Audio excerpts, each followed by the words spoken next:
Allahumma sholli wa sallim wa barik ala hadzal nabiyil karim wa ala alihi wa ashabihi wa man tabi'ahu bi ihsanin ila yaumiddin, amma ba'du. Ikhwatal iman, kaum muslimin wal muslimat, jamaah kajian rutin Masjid An-Naba yang insyaallah dimuliakan Allah Subhanahu wa taala. Alhamdulillah, kembali di kesempatan malam hari ini setelah kita melaksanakan sholat Isya berjamaah, mudah-mudahan Allah menerima ibadah sholat kita. Kita kembali bermajlis di majlis ilmu, majlis Rasulullah SAW, karena yang kita kaji, yang kita bahas adalah hadis-hadis Rasulullah SAW. Mudah-mudahan Allah melimpahkan kepada kita keberkahannya. Allah jadikan majlis ini menjadi wasilah bagi kita dalam rangka membukakan pintu-pintu kebaikan di dunia maupun yang utama tentunya adalah kebaikan di akhirat nanti. Amin ya rabbal alamin. Baik jamaah sekalian, dimuliakan Allah Subhanahu wa taala. Di kesempatan malam hari ini insyaallah seperti biasa kajian kitab hadis Bulughul Maram, kita akan melanjutkan pada hadis yang berikutnya di bab al-bir wassillah, bab tentang kebaikan dan silaturahim. Hadis sebelumnya yaitu hadis yang keempatnya, ridallah fi ridal walidain wa sakhatullah fi sakhatil walidain. Itu hadis yang keempat ya, tentang keridhaan Allah tergantung keridhaan orang tua, dan kemurkaan Allah itu berada pada kemurkaan kedua orang tua. Itu hadis yang terakhir yang kita bahas. Kita lanjutkan hadis yang berikutnya, hadis yang kelima ya. Saya baca dulu hadisnya. An Anas radhiyallahu anhu anin Nabi sallallahu alaihi wasallam qala walladhi nafsi biyadihi la yu'minu 'abdun hatta yuhibba li jarihi aw li akhihi ma yuhibbu li nafsihi, muttafaqun alaihi. An Anasin, dari Anas bin Malik, dari Anas bin Malik radhiyallahu anhu, semoga Allah meridhoi kepadanya. Di beberapa hadis yang sebelumnya kita sudah mendapatkan juga ya, hadis dari Anas bin Malik ini ya. Kita tahu bahwa Anas bin Malik adalah khadimur Rasul sallallahu alaihi wasallam ya, yang biasa melayani Rasulullah sallallahu alaihi wasallam ya, seorang anak kecil yang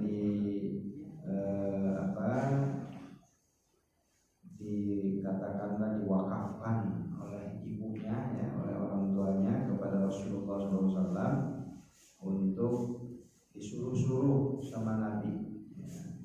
Ini anak saya, silakan ya, Anda suruh apa saja mangga ya. Jadi dalam rangka melayani Rasulullah SAW ya. Tapi barangkali kalau kita renungkan ya, Anas bin Malik ini kan kemudian berikutnya beliau itu walaupun statusnya tadi ya semacam dalam tanda kutip pembantu Nabi gitu ya, tapi kan Anas bin Malik ini nanti kemudian menjadi salah seorang ya ahlul ilmi, salah seorang ulama ya, periwayat hadis yang lumayan banyak juga ya. Kenapa ya? Karena sering membersamai Rasulullah SAW ya. Berapa tahun beliau membersamai Nabi? Cukup lama ya, membersamai Rasulullah SAW, sehingga mendapatkan hadis yang cukup banyak ya. Jadi zaman sekarang itu sebetulnya bisa jadi ya seperti seorang ibu mendatangi seorang kiai, ya, lalu anaknya dititipkan itu bukan untuk jadi pembantu tapi jadi santri, ya. Kira-kira gitu. Ya, jadi waktu itu Anas bin Malik juga ya sebetulnya ya beliau diperuntukkan kepada Nabi untuk disuruh-suruh, tapi dengan membersamai Nabi itu ya sebetulnya dia belajar. Ya, kira-kira ya mondok sama Nabi jadi santri gitu. Karena dididik oleh Rasulullah SAW secara tidak langsung, dididik oleh Nabi. Ya, dan kemudian nanti Anas bin Malik ini ya sebagaimana tadi disampaikan itu menjadi salah seorang ulama ahlul hadis. Ya, sama seperti anak-anak yang lain yang sebayanya seperti Abdullah bin Abbas yang lebih dikenal dengan Ibnu Abbas, itu kan juga sama. Ibnu Abbas juga sama. Ya, beliau itu sering membawakan air wudhunya Nabi. Ya, jadi sama Ibnu Abbas anak kecil yang membersamai Rasulullah SAW biasa juga disuruh-suruh oleh Nabi. Ya, apalagi kalau Ibnu Abbas anak pamannya kan, anak paman Rasulullah SAW. Sama Ibnu Abbas juga kemudian nanti menjadi salah satu ulama, ya. Bahkan beliau digelari sebagai turjuman Al-Quran, ya, turjuman Al-Quran, penerjemah Al-Quran. Ya, sebab didoakan oleh Nabi, Allahumma faqihhu fid din wa 'allimhu ta'wil. Ya, didoakan oleh Nabi Ibnu Abbas ini, ya Allah, pahamkan anak ini di dalam agama dan ajarkan takwil, ajarkan tafsir. Ya, sehingga beliau menjadi seorang mufassir, ya, digelari turjuman Al-Quran, penerjemah Al-Quran. Baik, yaitu Anas bin Malik, yang sering kita sampaikan. Anas bin Malik dari Nabi SAW, Nabi bersabda, "Walladzi nafsi biyadihi, demi zat yang jiwaku berada di tangannya." Maksudnya demi Allah, ya, yang ruhku berada dalam genggamannya. Walladzi, demi yang, nafsi jiwaku biyadihi berada di tangannya, di dalam genggamannya. Ya, maksudnya demi Allah bersumpah. La yu'minu abdun, tidaklah seorang hamba beriman, ya, maksudnya seorang manusia tidak akan mencapai tingkat orang-orang mukmin yang sempurna, ya, dan keyakinannya tidak akan sempurna. Jadi lah di sini tidak menunjukkan ketiadaan iman. La yu'minu abdun, tidak beriman seorang hamba, ya, tidak menunjukkan imannya tidak ada, tapi menunjukkan tidak sempurna. La yu'minu abdun, ya, maksudnya seorang hamba tidak akan mencapai tingkat orang-orang mukmin yang sempurna, keyakinannya tidak akan sempurna. Jadi disinilah menunjukkan adamul kamal, adamu kamalil iman, tidak adanya kesempurnaan keimanan seseorang. Hatta yuhibba li jarihi aw li akhihi ma yuhibbu li nafsihi, sehingga dia mencintai tetangganya, ya, aw li akhihi, atau saudaranya, ya, mencintai suatu kebaikan yang dia cintai untuk dirinya. Maksudnya sehingga dia bahagia karena sesuatu yang diperoleh oleh tetangga rumahnya atau oleh saudaranya yang seagama berupa kebaikan dan kesehatan, ya. Ma yuhibbu li nafsihi, sebagaimana dia bahagia untuk dirinya, ya. ma yuhibbu li nafsihi, sebagaimana dia mencintai dirinya sendiri. Muttafaqun alaih. Hadis ini diriwayatkan oleh Bukhari dan Muslim. Di hadis ini dengan lafaz yang seperti ini dikutip ya oleh Ibnu Hajar. Yang dikutip oleh Ibnu Hajar ini adalah riwayat Muslim ya. Dan ungkapan wallazi nafsi biyadihi itu tidak ada dalam riwayat Bukhari ya. Di dalam riwayat Bukhari tidak ada layu wallazi nafsi biyadihi ya. Riwayat Bukhari la yu'minu ahadukum hatta yuhibba li akhihi ma yuhibbu li nafsihi. Ibnu Hajar Al-Asqalani dalam Fathul Bari beliau mengatakan ya, dan dari Husain Al-Muallim ya, adalah maktuf, kata yang disembunyikan pada Syu'bah ya. Al-Bukhari tidak menggabungkannya dikarenakan syekh atau gurunya meriwayatkannya secara terpisah ya.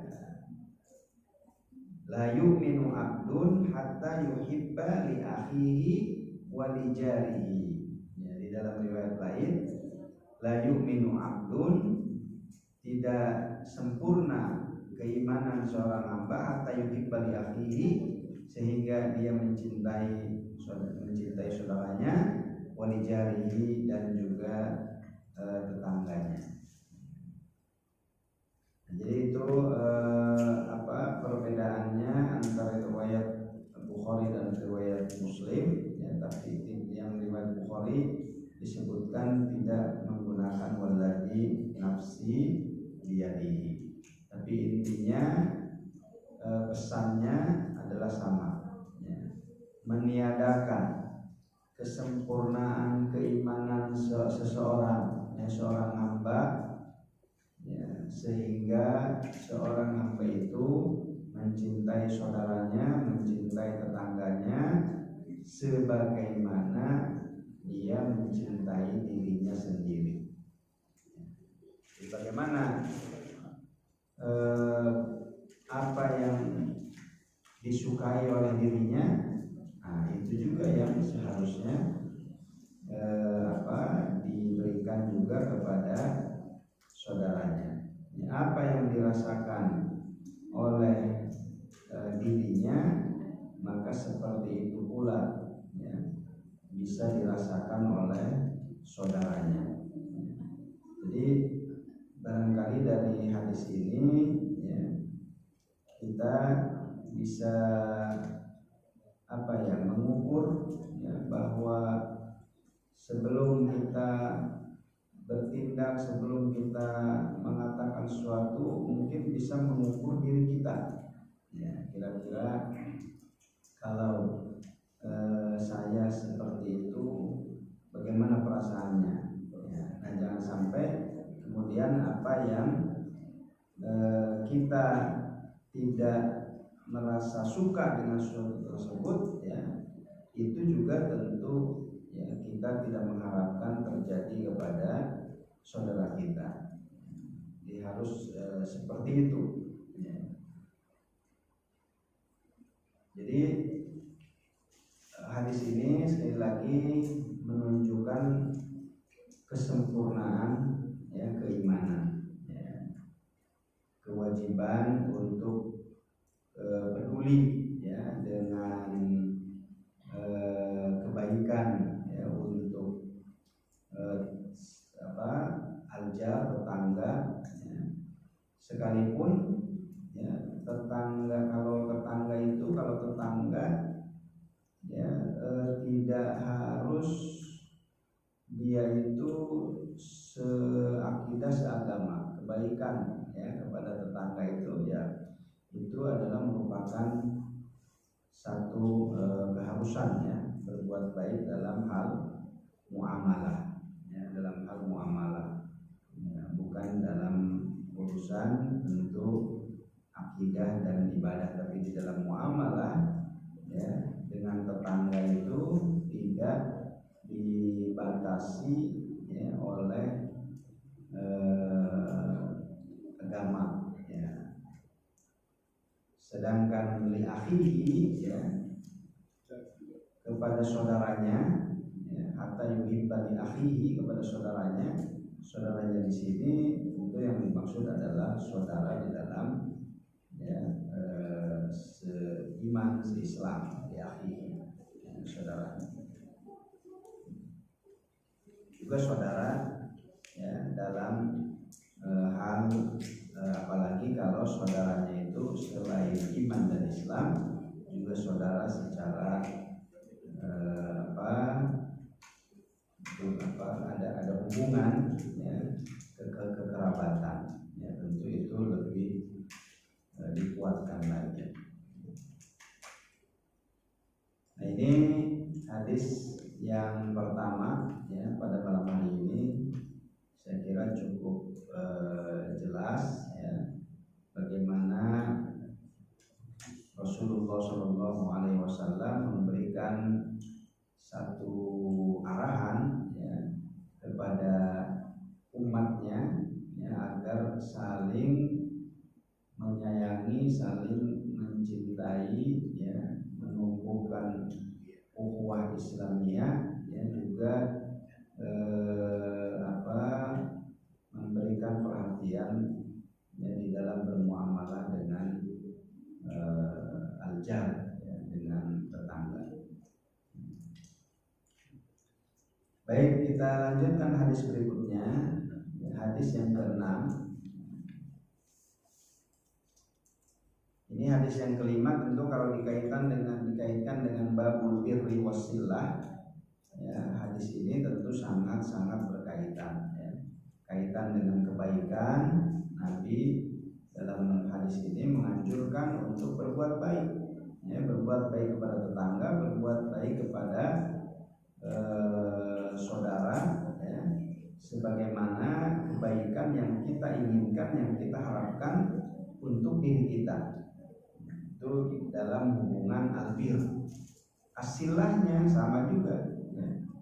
Harus membangun hubungan ya. Jangan memutuskan ya silaturahim ya, dengan tetangga ataupun dengan sesama saudara. Jadi sangat erat kaitannya dalam babul birri wasilah. Baik, kemudian hadis yang ke-6. Hadis yang ke-6 dari Ibnu Mas'ud. An Ibnu Mas'ud radhiyallahu anhu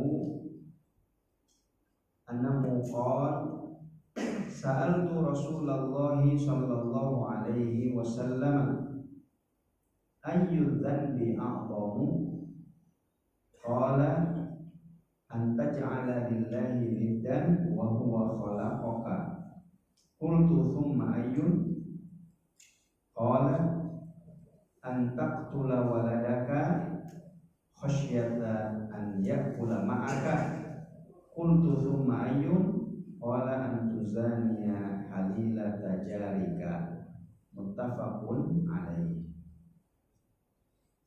Hadis yang berikutnya dari Ibnu Mas'ud. Ibnu Mas'ud namanya adalah siapa? Ibnu Mas'ud namanya Abdullah ya. Ibnu Mas'ud namanya adalah Abdullah bin Mas'ud. Jadi ini salah satu nama Abdullah ya, dari Abdullah yang lainnya ya. Ibnu Umar Abdullah bin Umar, Ibnu Abbas Abdullah bin Abbas ya. Nah ini Ibnu Mas'ud Abdullah bin Mas'ud ya. Saya sudah pernah menyampaikan ya, ini Abdullah ini ya memiliki sahabat-sahabat yang memang memiliki keistimewaannya, termasuk para periwayat hadis ya, yang banyak. Abdullah bin Umar, Ibnu Umar, Abdullah bin Mas'ud, Ibnu Mas'ud, Abdullah bin Abbas, Ibnu Abbas. Ini periwayat hadis yang cukup banyak. ya, tapi masih di bawah Abu Hurairah tentunya ya. Abu Hurairah itu paling banyak, kemudian Aisyah radhiyallahu anha. Tapi Abdullah ini cukup banyak juga, sampai kemudian di dalam ilmu hadis itu dikenal dengan istilah abadillah. Abadillah itu yang namanya Abdullah. Inilah diantaranya. Dan yang khusus yang tiga ini ya, Abdullah bin Mas'ud, Abdullah bin Abbas, Abdullah bin Umar, ya, bin Umar bin Khattab. Ini kalau ditelusuri, mereka ini menjadi ya, pelopor di dalam melahirkan ulama-ulama di kemudian hari. Ya. Sebab Ibnu Mas'ud ini kan diutus ke Kufah. Ya. Ibnu Mas'ud diutus ke Kufah. Beliau menjadi mufti di sana. Ya, diutus ke Kufah, lalu kemudian di Kufah ya, muridnya yang belajar kepada Ibnu Mas'ud itu kemudian nanti melahirkan yang bernama Abu Hanifah. Di Kufah muncul Abu Hanifah. Kalau Ibnu Umar itu konsentrasi di Masjid Nabawi, berarti di Madinah. Beliau di Madinah, ya, ngajar juga di Masjid Nabawi. Ya, selain sahabat-sahabat yang lain, beliau juga terlibat. Ya, nanti lahir dari madrasah Madinah ini Imam Malik. Ya, Imam Malik dari madrasah Madinah. Satu lagi Ibnu Abbas. Ibnu Abbas itu di Mekah. Ya, di Masjidil Haram. Ya.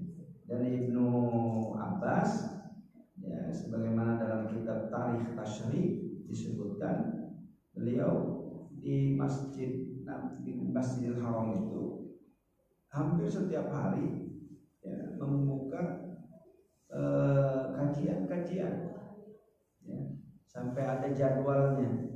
Kalau hari ini ngebahas tentang tafsir, hari besoknya bahas tentang sirah, ya, bercerita tentang heroisme para sahabat ketika bersama Nabi. Itu ada jadwalnya, belajar dengan Ibnu Abbas. Nah, dari madrasah Ibnu Abbas itu, dari Makkah itu nanti lahir madrasah Makkah ini, lahir Imam Asy-Syafi'i.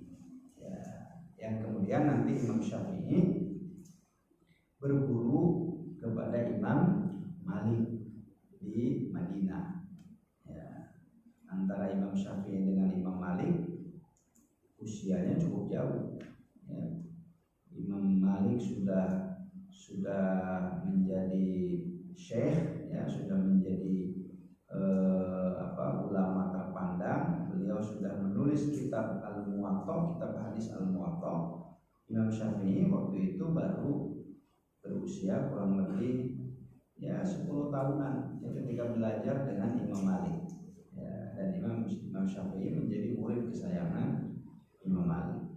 Nah, ini jadi dari madrasah ya, Ibnu Mas'ud, Ibnu Umar dan Ibnu Abbas itu melahirkan ya, ulama-ulama besar ya, yang kemudian nanti menjadi para imam madhab. Ya. Kalau Imam Ahmad muridnya Imam Syafi'i. Ya. Jadi sebetulnya semuanya seguru seilmu. Para imam madhab itu seguru seilmu. Imam Syafi'i belajar kepada Imam Malik. Ya, jadi Imam Malik gurunya Imam Syafi'i gurunya Imam Ahmad. Ya, Imam Ahmad bin Hanbal. Bahkan Imam Syafi'i ini ya bukan cuma berguru kepada Imam Malik, tapi beliau karena haus ilmu dari Madinah, dari Mekah ke Madinah, dari Madinah setelah belajar dengan Imam Malik, ya kan, kemudian ke Baghdad, ya. Baghdad belajar, ya, kemudian ke Kufah, ya, katanya bertemu juga dengan murid-muridnya Imam Hanafi, ketemu, tapi dengan Imam Hanafinya tidak murid-muridnya. Ya. Lalu nanti terakhir kan di Mesir. Ya, Imam Syafi'i ini terakhir di Mesir, ya, dan wafat di Mesir. Ya. Nah, kecintaannya kepada ilmu, ya, sampai-sampai, ya, Imam Syafi'i itu ketika di Baghdad dengan ketika di Mesir pendapatnya kan berbeda-beda. Makanya dikenal ada istilah qaul qadim dan qaul jadid.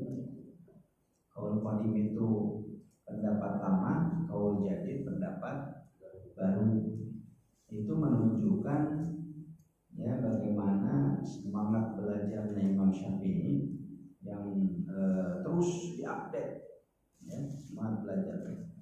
Dan Imam Syafi'i ini termasuk, ya, peletak ilmu usul fiqh, ya, itu peletaknya adalah Imam Syafi'i. Baik, ya, kita lanjutkan.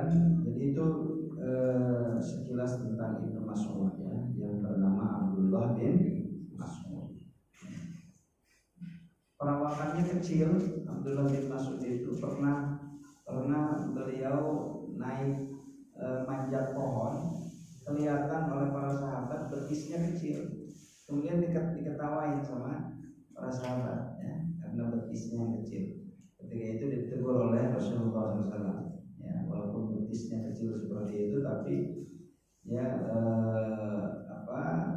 amalannya luar biasa, ya. Ketika itu Nabi membandingkan dengan Gunung Uhud kalau tidak salah, ya, dalam riwayatnya. Yang jelas oleh Nabi, ya, dibela Ibnu Mas'ud walaupun betisnya kecil seperti itu, ya, tapi kemudian dibandingkan dengan Gunung Uhud kalau tidak salah, ya, dalam sebuah riwayat seperti itu.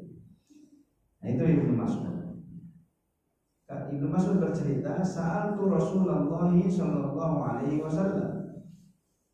Aku bertanya kepada Rasulullah sallallahu alaihi wasallam, ayyud dzanbi a'dhamu?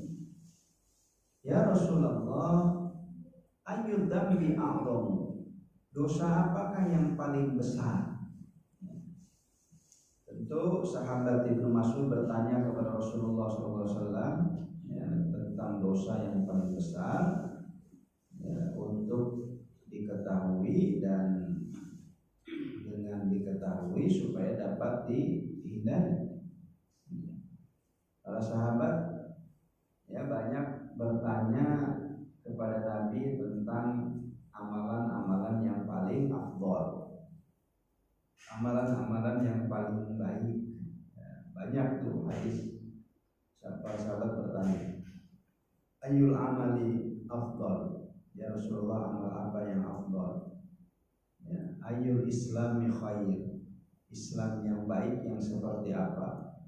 Ya, ini menunjukkan pertanyaan-pertanyaan seperti itu kan menunjukkan semangat mereka di dalam beramal, ya, semangat mereka di dalam beramal. Termasuk ketika bertanya tentang dosa, ya, tentu pengetahuan ini untuk, ya, supaya mereka dapat terhindar, ya, dapat terhindar dari perbuatan-perbuatan dosa. Dan yang ditanyakan adalah yang paling besar. Ayyul dzanbi a'dham? Qala, Nabi menjawab, anta ja'ala lillahi niddan. Jadi yang pertama Rasulullah SAW menjawab, anta ja'ala, engkau menjadikan lillahi, bagi Allah, niddan, tandingan, sekutu, wa huwa khalaqaka, padahal dia telah menciptakanmu. Maksudnya engkau mengadakan sekutu dan sesuatu yang setara bagi Allah, padahal Allah itu Rabb kamu yang telah menciptakanmu, yang telah menumbuhkanmu dengan sendirinya, tiada sekutu baginya, tiada tandingan baginya, tiada yang setara, serupa dan semisal dengannya. Jadi yang pertama ini disebutkan oleh Nabi dosa syirik, ya, musyrik. Ya, kemusyrikan itu dosa yang paling besar. Di dalam surat Luqman Allah Subhanahu wa taala menyebutkan innasyirka la zulmun adzim. Sesungguhnya kemusyrikan itu adalah kezaliman yang paling besar. La zulmun adzim. Ya, kezaliman yang paling besar. Zalim itu kan menganiaya diri sendiri kan. Zalim itu menganiaya. Ya, zalim itu kebalikan dari adil.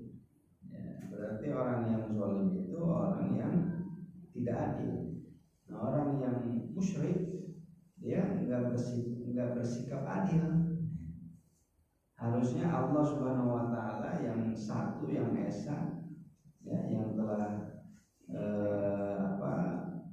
menciptakan, yang menghidupkan, mematikan. Tapi orang yang melakukan kemusyrikan, menduakan Allah, ya berarti dia tidak menempatkan sesuatu pada tempatnya, tidak berlaku adil. Jadi disebut sebagai kezaliman. Ya. Inna syirka la zulmun adzim. Ya. Kenapa disebut satu bentuk kezaliman? Ya. Penganiayaan. Di mana penganiayaan ini tentu menganiaya dirinya sendiri. Ya. Kenapa? Sebagai penganiayaan terhadap dirinya sendiri, karena dosa syirik ini kan dosa yang tidak diampuni kalau terbawa mati, ya, tidak diampuni.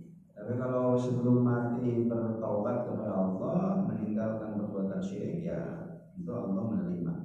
Tapi kalau terbawa mati, innallaha la yaghfiru an yushraka bihi wa yaghfiru ma duna dzalik. Ya, Allah tidak akan mengampuni orang yang melakukan kemusyrikan kalau dosa syirik itu terbawa mati. Kalau dosa yang lain, Allah ya bisa mengampuni, boleh jadi ya tidak mengampuni. Itu Allah ya maha berkehendak. Kalau Allah menghendaki mengampuninya, ya diampuni. Tapi kalau dosa syirik itu tidak diampuni. Ya, innallaha la yaghfiru an yushraka bihi wa yaghfiru ma duna dzalika. Itu dalilnya. Nah, tentu kalau tidak diampuni, ya berarti kan perbuatan syirik itu ya telah mencelakakan dirinya nanti di akhirat, tidak diampuni oleh Allah. Ya, maka bukankah itu bentuk penganiayaan yang besar terhadap diri seseorang?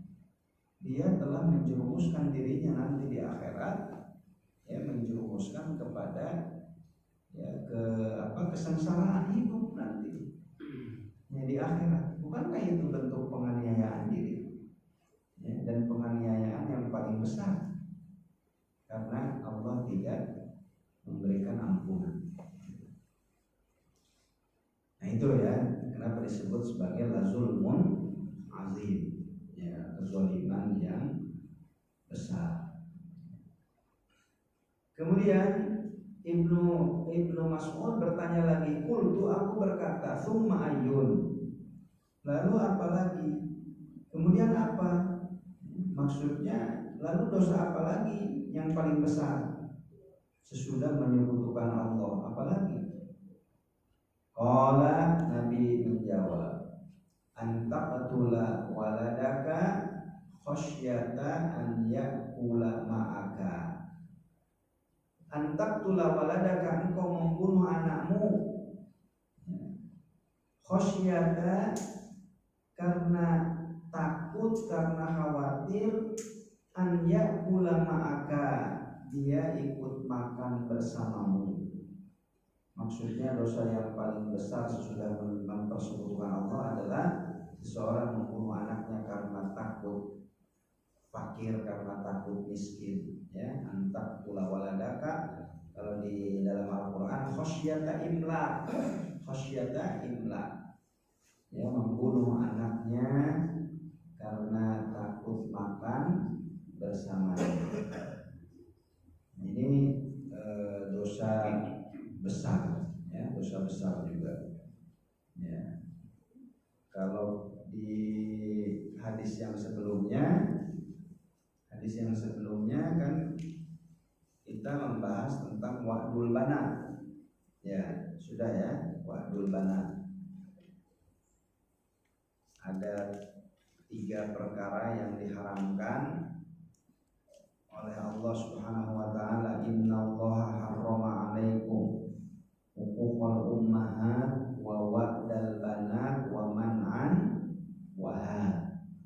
Sesungguhnya Allah mengharamkan kepada kalian uquqal ummahat, durhaka kepada ibu, wa wa'dal banat, ya, mengubur anak-anak perempuan hidup-hidup, wa man'an wahad, dan mencegah sesuatu yang diperintahkan untuk dinafkahkan atau meminta sesuatu yang tidak berhak mengambilnya. Man'an wahad, ya.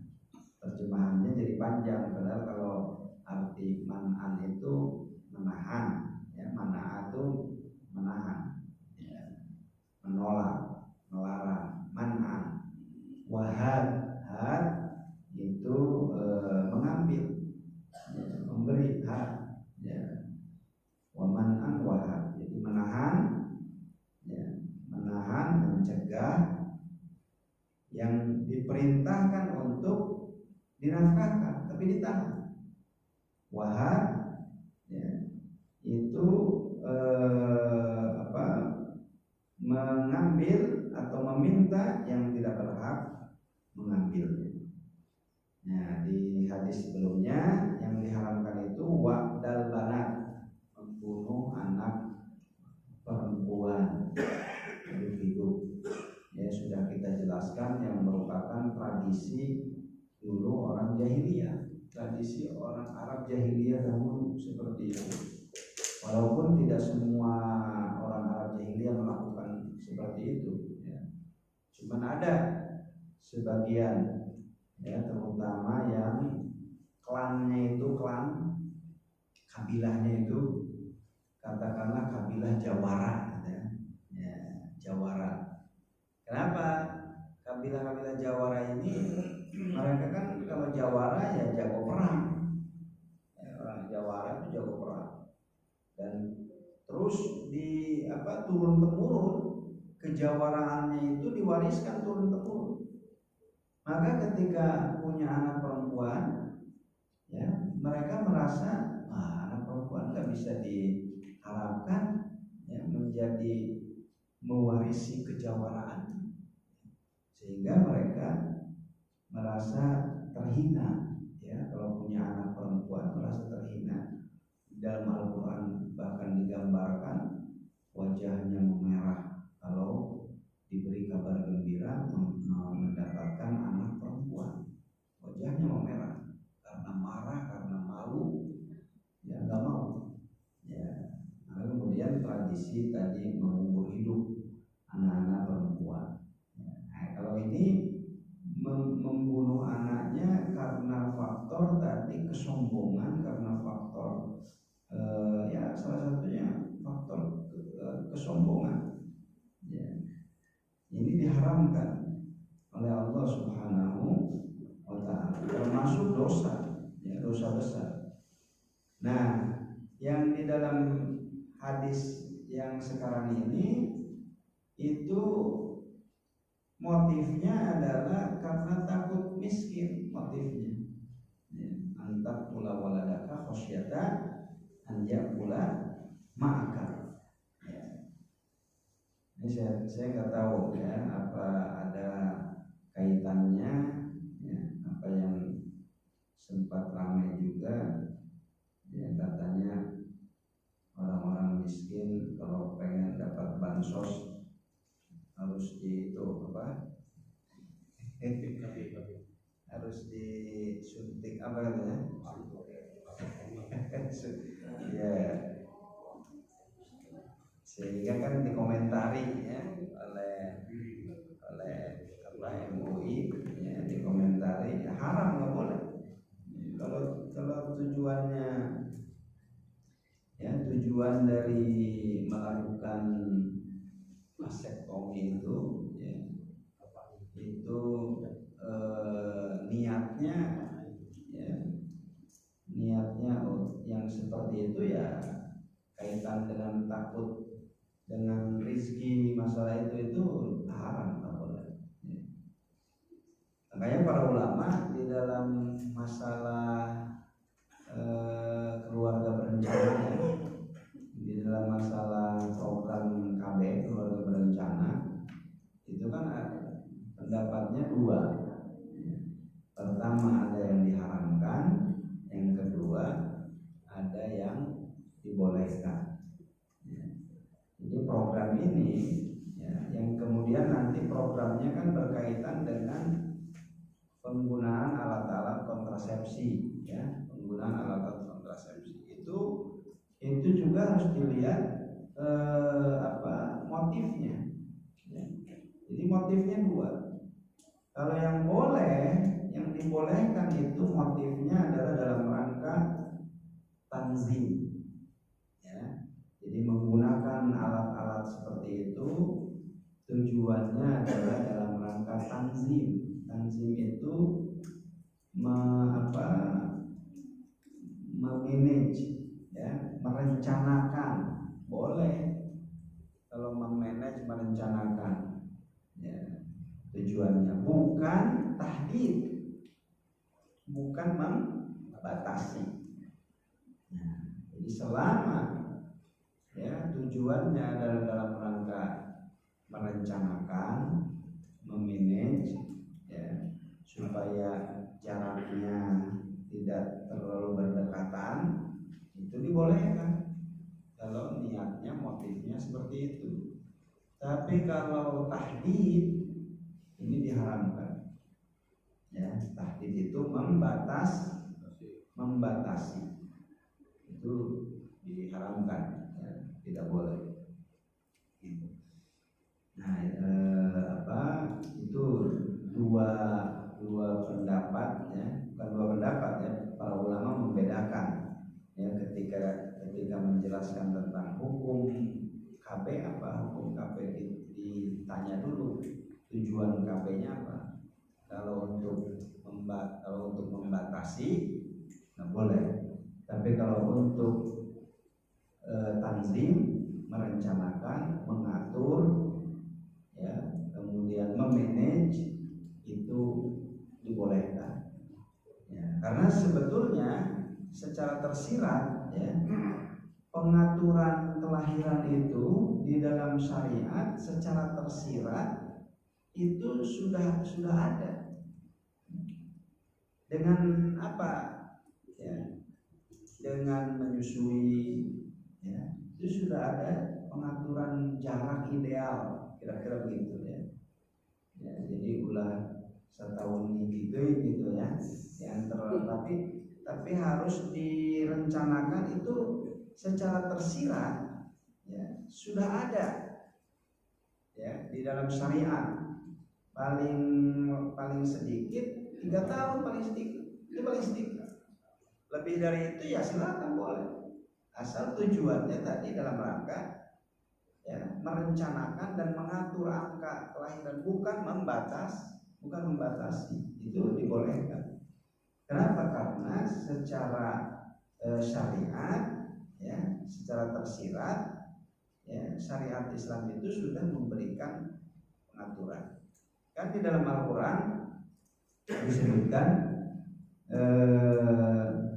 misalkan ini dalilnya ya, wal walidatu yurdina auladahunna haulaini kamilaini liman arada an yutimma radha'ah.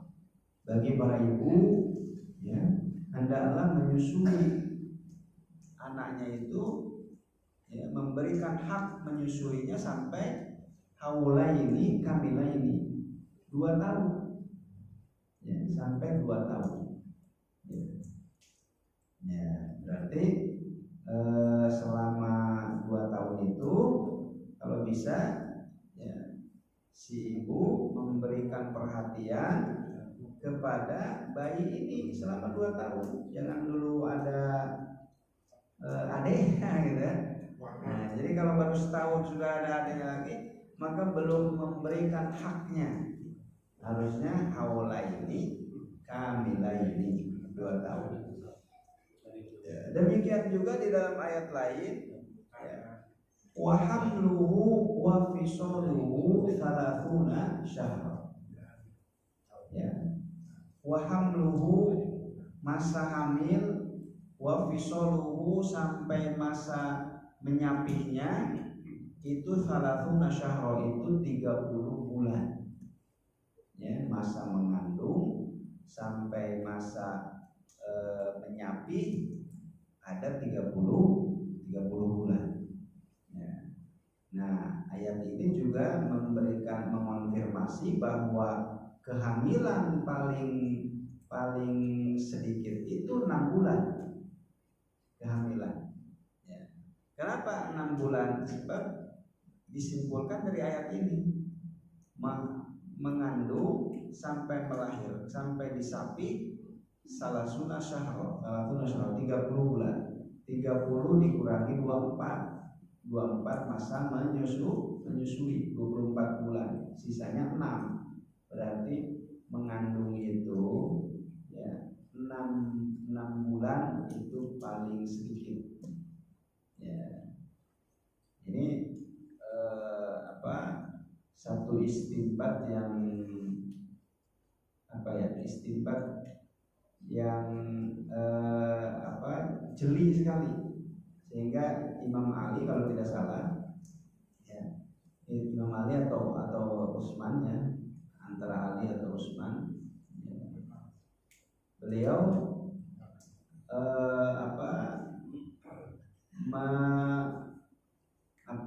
menegur, ya, orang yang menuduh berzina karena menilai ada yang melahirkan baru 6 bulan pernikahan. Ya, ditegur dengan menggunakan ayat ini. Ya, dengan menggunakan ayat ini. Ya, bahwa masa hamil, ya, paling sedikit itu 6 bulan. Ada nggak 6 bulan sudah melahirkan? Ada, masuknya prematur. Nah, jadi kalau ada yang 6 bulan melahirkan, jangan dianggap jangan-jangan sebelumnya sudah nggak boleh, karena dalam Al-Quran, ya, disebutkan masa kehamilan dan sampai disapih itu 30 bulan ditafsirkan, ya, oleh Imam Ali atau Utsman, ya, antara Ali dan Utsman, bahwa kehamilan paling sedikit itu 6 bulan, ya, gitu ya. Ya. Baik, ya. Jadi kalau tadi menyusuinya 24 bulan atau 2 tahun, berarti kan setelah selesai anaknya, setelah selesai diberikan ASI, baru kemudian memprogram untuk, ya, kelahiran berikutnya. Berarti paling sedikit, ya, 3 tahun paling sedikit, gitu, ya. Ini kan isyarat yang tersirat, gitu. Ini tersirat, ya, memang tidak disebut, tapi secara tersirat itu, ya, tentang tanzim itu sudah ada, ya, tuntunannya sudah ada, gitu. Baik, ya, jadi jamaah sekalian yang dimuliakan Allah Subhanahu wa taala, ya, ini yang dosa yang kedua ini, antaqtula waladaka khasyata an ya'kula ma'aka. Engkau, ya, membunuh anakmu karena takut anak itu makan denganmu, ya, menghabiskan rizki. Ya. Ini betul-betul mencerminkan krisis akidah. Ya. Kalau tadi kemusyrikan juga sama, krisis akidah musyrik. Ini yang kedua, krisis akidah juga, krisis akidah. Ya. Krisis akidahnya di mana ya? Dia menganggap bahwa yang memberi rezeki itu ya bukan Allah yang memberi rezeki. Ya. Kan dia takut ya rezekinya akan habis sama anaknya, padahal Allah itu memberikan rezeki kepada siapa yang manusia yang diciptakan oleh Allah itu diberi rezeki. Anak itu terlahir dengan membawa rezekinya sendiri. Ya, kan di dalam hadis arba'in itu dalam hadis yang kedua atau ketiga ya tentang penciptaan manusia. Ya, ketika sudah janin, ketika sudah berusia 120 hari itu berarti 4 bulan, Allah memerintahkan malaikat meniupkan ruh, kemudian menyuruh ya mencatatkan ya beberapa hal, suruh catat ajalnya, dicatat rizkinya kan, rizkinya suruh dicatat, dan rizki yang sudah dicatat itu ya rizkinya ini sudah dituliskan, sudah dicatat rizkinya itu tidak akan habis ya, atau seseorang tidak akan meninggal kalau rizkinya masih ada. Ya nggak bakalan. Jadi jatah rezekinya ya harus habis sesuai dengan yang sudah dicatatkan. Ya.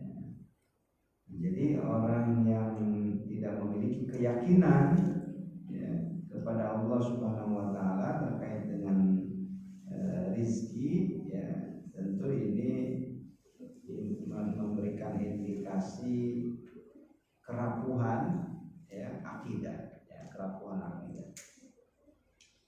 Ini yang kedua. Kemudian yang ketiga, Ibnu Mas'ud bertanya lagi, "Tsumma ayyun?"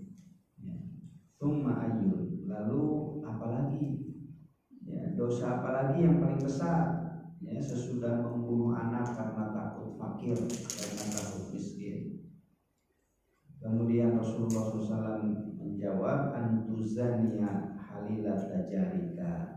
Yang berikutnya adalah engkau berzina dengan istri tetanggamu.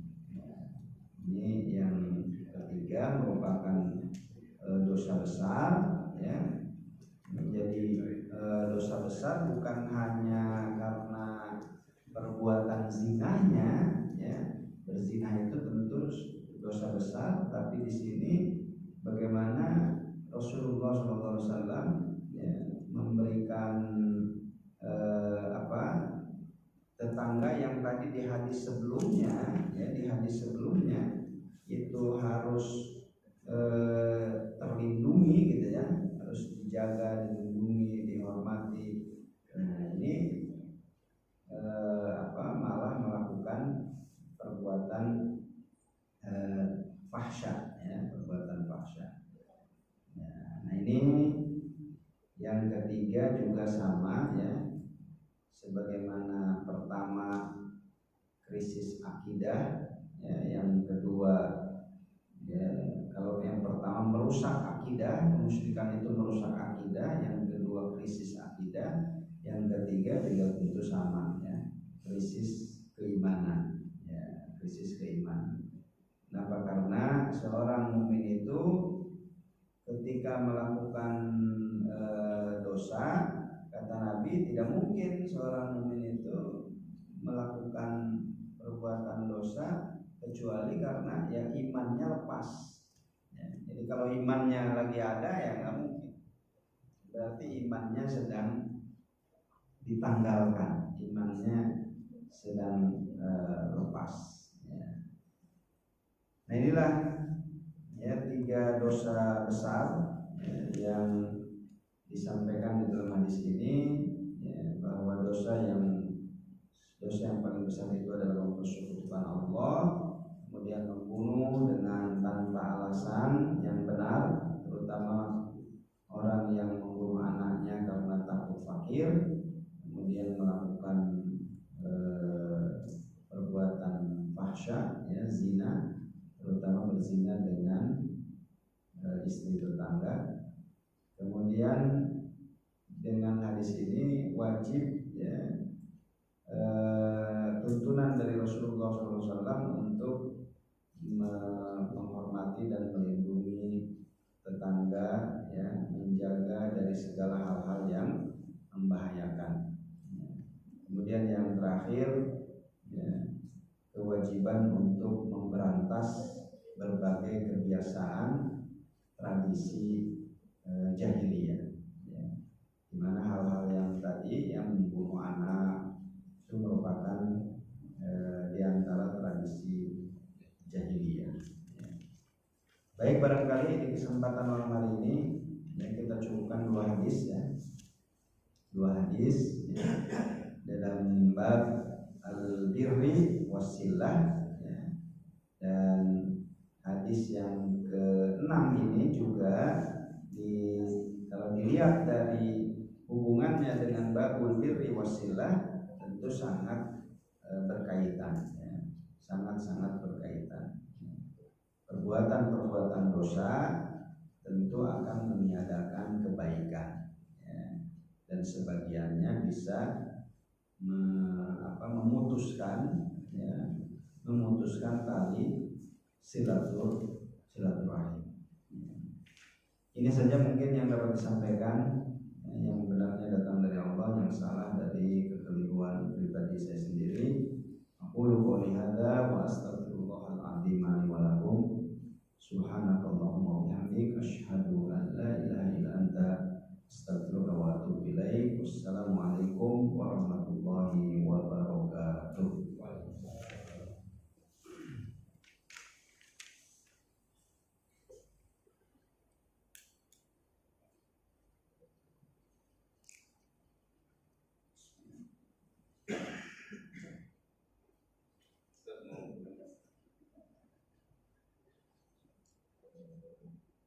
Ya, silakan. Yang menarik yang terkait tadi,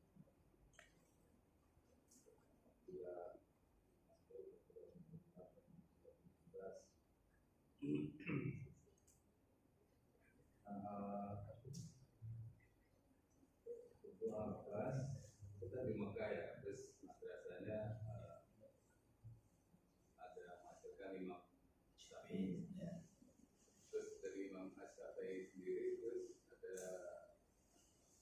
Imam Ahmad, Muridnya Imam Ahmad. Nah, sekarang ini kalau di Arab ini kan mazhabnya Imam Ahmad Hambali. Ahmad bin Hanbal. Oh, Ya. Ahmad, ya. Nah, kalau padahal kan Imam Syafi'i itu kan gurunya Imam Ahmad, kan. Maka kenapa ya mazhabnya itu Imam Syafi'i kan kebanyakan di Asia Tenggara, ya. Ya. Karena apakah Imam Syafi'i itu ke Mesir terus wafat di sana? Artinya kenapa ada, maksudnya Arab Saudi itu Imam Ahmad, sedangkan padahal sebelumnya kan itu gurunya kan Imam Syafi'i. Ya. Ya, menurut Pak Ustaz.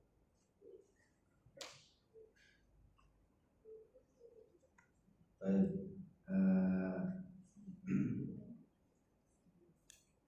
Ya, jadi kalau dirunut sebetulnya kan semuanya kan dari sumber yang sama, ya. Semuanya itu kan bagaimana kemudian caranya di dalam memahami Islam. Jadi memang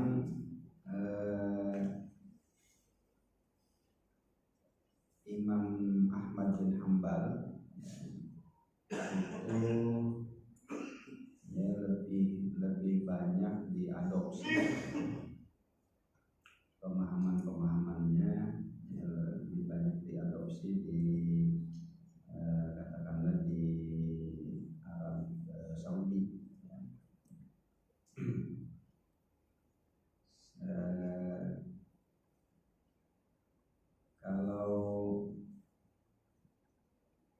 Kalau kaitannya tentu ya, tentang madhab ini juga kan berbeda-beda ya.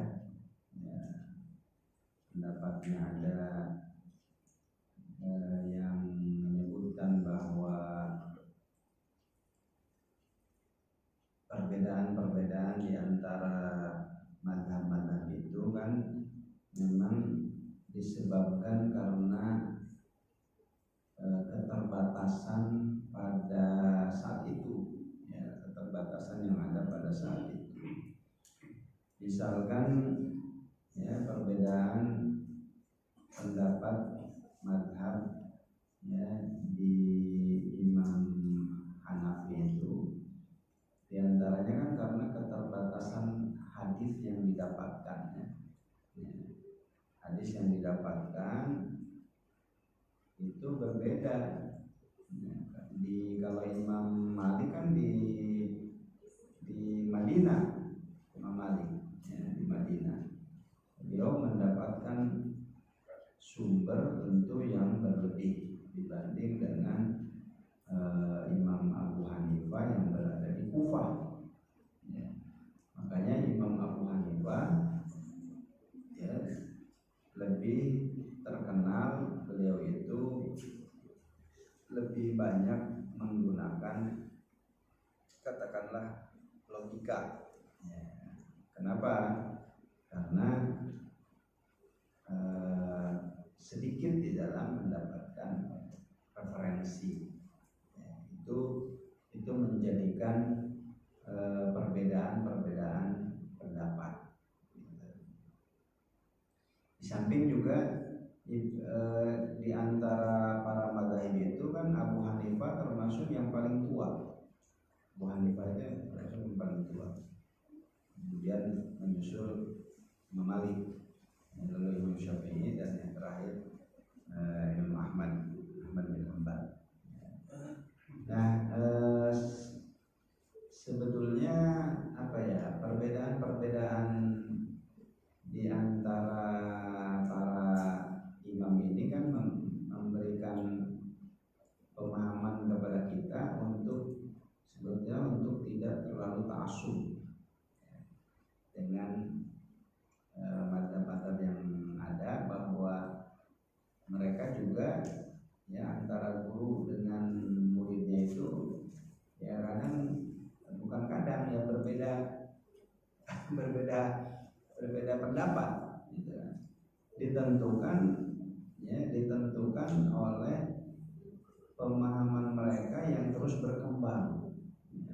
Seperti Imam Syafi'i juga bukan cuma berbeda dengan gurunya, beliau ya karena semangat mencari ilmunya ya, beliau bahkan menganulir pendapat yang sebelumnya. Dianulir pendapat yang sebelumnya. Beliau tidak malu katakanlah ya untuk menganulir apa yang sudah diyakininya, karena perkembangan ilmu yang didapatkannya update. Jadi update beliau ya mengeluarkan pendapat barunya, sehingga dikenal ada qaul jadid dan qaul qadim, pendapat lama dengan pendapat baru gitu ya, pendapat lama pendapat baru ya. Jadi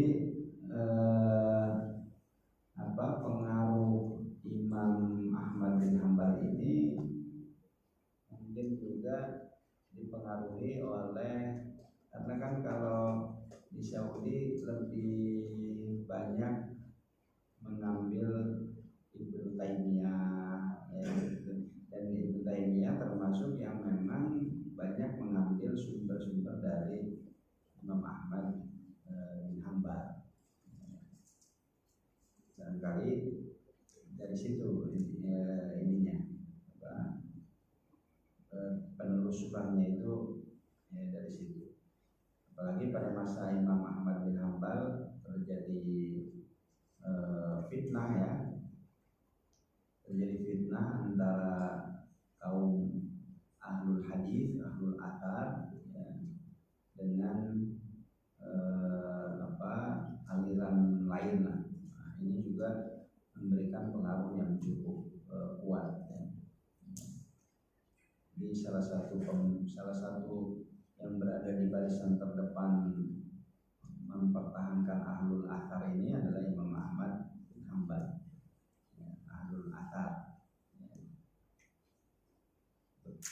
Pada masa itu juga muncul fitnah Al-Quran sebagai makhluk ya kan, itu pada masa Imam Ahmad bin Hambal. Jadi mungkin dari sana ya, Imam Ahmad bin Hambal banyak dirujuk oleh Ibnu Taimiyah, dan Ibnu Taimiyah itu banyak dirujuk oleh para ulama Saudi. Wallahu a'lam.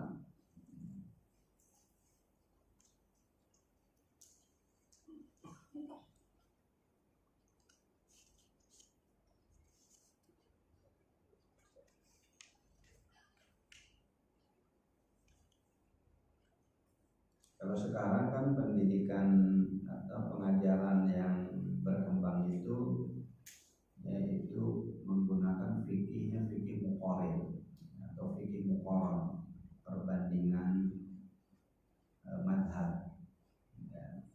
Jadi menurut pendapat imam ini begini, menurut pendapat imam ini begini, itu muqarranah. Dan kitab-kitab fikih yang menggunakan manhaj muqarranah itu diantaranya yang kitab Bidayatul Mujtahid, yang kitab ini dipakai di Libya itu pakainya fikih kitab Bidayatul Mujtahid, itu muqarranah. Termasuk fikih sunnah ya, fikih sunnah Sayyid Sabiq itu kan muqarranah juga ya, di perbandingan. Jadi bicara fikihnya tidak berdasarkan satu mazhab, tapi bicara fikih yang diambil pendapat-pendapat para ulama ya, para ulama. Imam Syafi'i begini pendapatnya, Imam Maliki begini ya, Imam Ahmad begini. Itu metode pembelajaran fikih yang ya saat ini yaitu dengan muqarranah ya, perbandingan.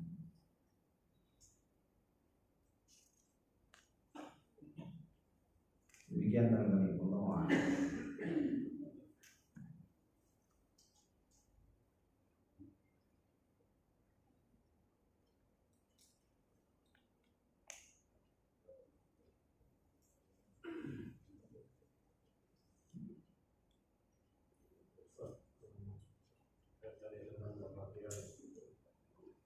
Mana yang lebih afdal antara orang miskin yang bersabar dengan orang kaya yang bersyukur?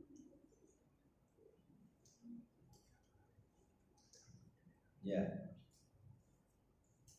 mana yang lebih utama ya, antara yang bersabar dengan yang bersyukur ya. Baik, tentu dua-duanya punya keutamaan ya di sisi Allah Subhanahu wa taala. Di dua-duanya punya keutamaan ya, sebagai ahli syukur dan ahli sabar. Jadi dua-duanya memiliki keutamaan ya. Tergantung ya bagaimana kualitas dari syukur dan sabarnya. Jadi sebetulnya kisah di dunia ini ya, termasuk kisah yang ada di dalam Al-Quran ya, itu kalau disimpulkan sebetulnya kisah-kisah tersebut cuma menceritakan dua golongan saja. Golongan yang bersabar atas ujian-ujian yang diberikan oleh Allah, dan golongan yang bersyukur atas nikmat yang Allah berikan. Itu satu kelompok. Kelompok yang satunya lagi adalah yang tidak bersabar dengan ujian yang Allah berikan dan tidak bersyukur dengan nikmat yang diberikan oleh Allah Subhanahu wa taala. Ini cuma dua. Sekarang di Al-Qur'an juga itu yang diceritakan oleh Allah. Ya, sekarang sebutkan kisah siapa? Sebutkan. pasti akan dimasukkan ke kedua kelompok itu. Ya, so, mau cerita siapa? Ya, cerita Fir'aun di dalam Al-Quran. Nah, Fir'aun masuk yang mana? Masuk yang tidak bersyukur kan? Ya, Fir'aun yang tidak bersyukur. Ya. Cerita Bani Israel, ya sama, yang tidak bersyukur. Ya. Kisahnya Nabi Yusuf, ya Nabi Yusuf orang yang bersabar. Ya, karena cerita Nabi Yusuf itu ya, dari awal sampai akhir itu ya dari musibah ke musibah terus. Ya, Nabi Yusuf itu ya, kisah yang diceritakan oleh Allah di dalam Al-Quran dalam satu surat secara khusus, dan ceritanya runut. Ceritanya itu gak ada nabi yang diceritakan dalam Al-Quran dalam satu surat membahas dirinya di situ, ya, nggak ngebahas yang lain, cuma ya, nggak ada kecuali Nabi Yusuf. Nabi Yusuf nama suratnya dinamai dengan namanya, surat Yusuf. Ya, nggak ada nabi lain yang diceritakan di situ, ya, kecuali bapaknya. Nabi juga, kecuali bapaknya diceritakan. Tapi itu kan menyangkut dengan Nabi Yusuf, bagaimanapun nggak bisa dipisahkan. Tapi kalau nabi yang lain, ya nggak seperti itu nama-nama surat yang lain. Surat Hud, bukan cuma Nabi Hud di sana yang diceritakan. Surat apa lagi? Ya, surat Ibrahim. Di situ bukan cuma cerita Nabi Ibrahim. Ya, bahkan kalau kita baca surat Ibrahim, nggak ada cerita Nabi Ibrahimnya, yang ada doa-doa di belakang, ya, di belakang, di hampir akhir doa-doa Nabi Ibrahim. Ya. Tapi kalau Nabi Yusuf, namanya dinamai dengan namanya surat Yusuf, dan itu ceritanya runut. Ya. Ada nabi yang paling banyak diceritakan Nabi Musa, tapi nggak ada surat Musa, nggak ada. Ya. Dan cerita Nabi Musa itu ceritanya bertebaran di banyak surat, dan ceritanya per episode. Di surat Anu cerita tentang, ya, episodenya tentang ini, di surat Anu ya beda lagi kisahnya. Ya, jadi kalau digabungkan ya itu jadi satu kesatuan. Ya, satu kesatuan cerita. Ya, kalau mau cari cerita lahirnya Nabi Musa, di mana ceritanya? Surat Al-Qasas. Ya. Cerita bersama Bani Israilnya surat Al-Baqarah. Ya, bercerita tentang ketika berdakwah ke Fir'aun itu di surat Toha. Jadi per episode. Yang paling banyak diceritakan di dalam Al-Quran itu Nabi Musa, tapi ceritanya per episode. Tapi kalau Nabi Yusuf diceritakan secara utuh di dalam satu surat, ya, dan itu dari satu musibah ke musibah yang lain, satu ujian ke ujian yang lain. Nah, jadi kisah Nabi Yusuf ini termasuk ahli sabar. Nabi Sulaiman ahli syukur. Nabi Sulaiman kisah apapun yang ada di dalam Al-Quran, pada akhirnya cuma ada dua kelompok, ya, cuma ada dua, ya. Ashkuru amakfur, ya, bersyukur atau bersabar, atau yang tidak bersyukur dan tidak bersabar. Begitu barangkali kalau ya, kelebihan dari dua yang tadi, sebetulnya dua-duanya ya, ahli syukur dengan ahli sabar itu dua-duanya mendapatkan ya, tempat keutamaan di sisi Allah Subhanahu wa Ta'ala, ya, sebagai ahli syukur maupun sebagai ahli sabar.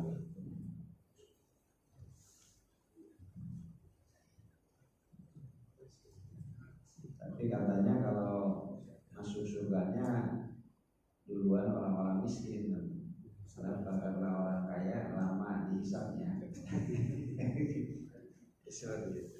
Tapi kalau keutamaan, dua-duanya mendapatkan keutamaan.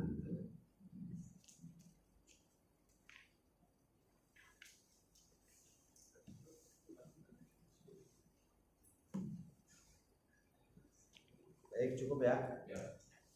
Ya, kita akhiri dengan bacaan dalam alhamdulillah.